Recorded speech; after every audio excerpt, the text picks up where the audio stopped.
এরপরে প্রশ্ন হলো, বিবাহের মহরের পরিমাণ কতটুকু হওয়া উত্তম?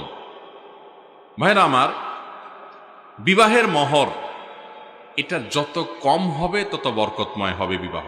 বিবাহের মহর যত কম হবে বিবাহ তত বরকতময় হবে। নবী করিম সাল্লাল্লাহু আলাইহি সাল্লাম বলেছেন, সবচাইতে বরকতময় বিবাহ, সবচেয়ে উত্তম বিবাহ হলো যে বিবাহতে খরচ কম।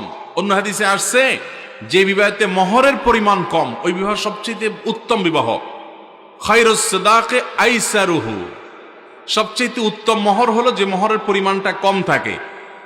এবং অন্য এক হাদিসে আসছে, ইন্না আযামান নিকাহি বারাকাতান আইসারুহু মাউনাতান, ওই বিয়া সবচেয়ে বরকতময় যে বিয়েতে মহরের পরিমাণ কম থাকে। এই হিসেব করলে আজকাল কয়টে বিয়া বরকতময় হয় সেটা একমাত্র আল্লাহ ভালো জানে। মেয়ের বাপরা 10 লাখ 20 লাখ 30 লাখ হাঁকায় বসে থাকে, কেন? যাতে বিয়েটা টিকে। আর নবী সাল্লাল্লাহু আলাইহি সাল্লাম বলে দিয়েছেন, মহরের পরিমাণ বেশি হলে বরকত কম হবে, ওইটাতে বরং রিস্ক হবে, টিকবে কম, সম্ভাবনা কম থাকবে, মহর থাকবে কম, বিয়েতে বরকত হবে বেশি। নবী সাল্লাল্লাহু আলাইহি সাল্লামের ওয়াদা, আল্লাহ থেকে জেনে তিনি ওয়াদা করেছেন, নিজে থেকে করেন না। অতএব মেয়ের বাবারা নবী সাল্লাল্লাহু আলাইহি সাল্লামের কথার প্রতি বিশ্বাস নাই, ওই 10 লাখের ফিগারের প্রতি বিশ্বাস আছে। এটা খুবই জঘন্য বিষয়, একটা বাজে কালচার হয়ে গেছে আমাদের সমাজে। আরে ভাই, যার অনেক সামর্থ্য আছে, আল্লাহ কোটি কোটি টাকা দিয়েছে, সে 10 লাখ 20 লাখ মহর দেখ, ভিন্ন কথা। কিন্তু যেই ছেলেটা বেতন পায় 20,000 টাকা, আপনি জানেন আপনার মেয়েকে যার সাথে বিয়ে দিতে যাচ্ছেন সে বেচারা বেতন পায় 20,000 25,000 30,000, তো আপনি তার কাছ থেকে 10 লাখ টাকা মহর দাবি করেন কোন মুখে? কোন মুখে আপনি এটা দাবি করেন? এটা রীতিমতো জুলুমের পর্যায়ে চলে গেছে। এই জন্য আমি প্রায় বলি, আমাদের বাপ চাচাদের বয়সী যারা মুরব্বীরা যারা আছেন, এই যে ডানে বামে সামনে যেসব মুরব্বীরা আছেন, খবর নিয়ে দেখেন 70-80 ঘরে যাদের বয়স, এসব মুরব্বীদের বিয়ের মহর ছিল 5 টাকা 7 টাকা 10 টাকা 3 টাকা 1 টাকা 2 টাকা। সে যুগের 1 টাকা 2 টাকা 10 টাকা এই যুগের তুলনায় অনেক বেশি ছিল, তাই বলে 10 লাখ টাকার বেশ কম ছিল না। কি বলেন? ওনাদের বিয়েগুলো বেশি টিকছে নাকি আজকালকার পোলাপানের বিয়ে 10 লাখ 20 লাখের নিচে হয় না, এখন বিয়ে বেশি টিকে? আগের গুলো বেশি টিকে না এখনকার গুলো টিকে? আগের গুলা সব মেড ইন জাপান, ভালোবাসা এত লাগা লাগছে, বিয়ে হয়েছে তো হয়েছে, শত শত বিয়ের ভিতরে 2-4টা ভাঙতো। আর এখন সব মেড ইন চায়না হয়ে গেছে।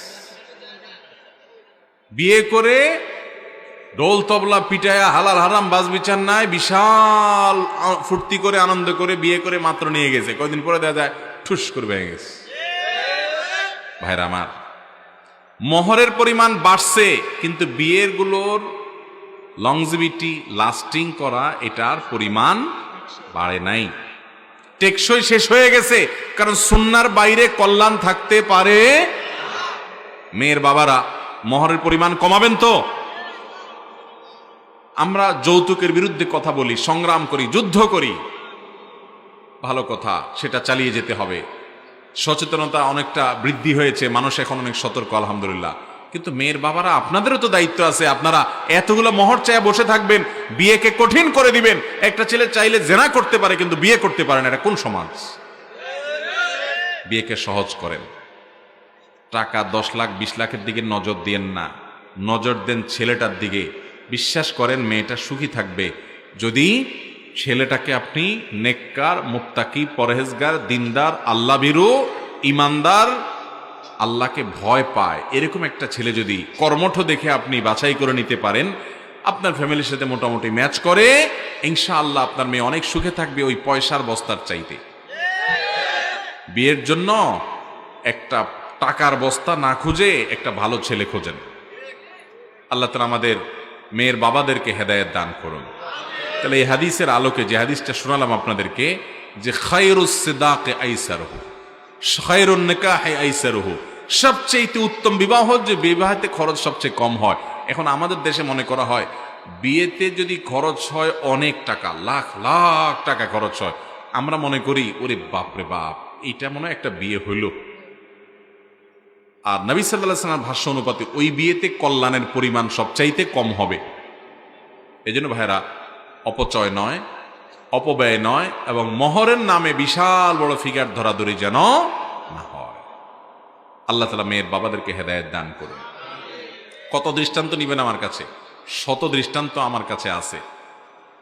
মেয়ের বাবা ভালো ছেলে, উপযুক্ত ছেলে, কর্মঠ, পরিশ্রমী, আল্লাহ ভীরু, নিজের সাথে ফ্যামিলিগত ম্যাচ হয় মোটামুটি দেখে দিয়ে দিছে, টাকা পয়সা বাজ বিচার করে নাই, অনেক সুখে আছে। বহু দৃষ্টান্ত আমার চোখের সামনে আছে। আর টাকার বস্তা দেখে বিয়ে দিছে, মেয়ের জন্য ছেলে দেখে নাই, দেখছে একটা টাকার বস্তা। কদিন পরে ওই টাকার আগুনে পুড়ে সব ছারখার হয়ে গেছে। এরকম দৃষ্টান্ত আপনাদের আশেপাশে আছে না বহুত? অতএব আল্লাহ তাআলা মেয়ের বাবাদেরকে হেদায়েত দান করুন, মেয়েদেরকে হেদায়েত দান করুন, মেয়ের মাদেরকে হেদায়েত দান করুন, মেয়েদেরকে হেদায়েত দান করুন, ছেলেদেরকে আল্লাহ তাআলা হেদায়েত দান করুন।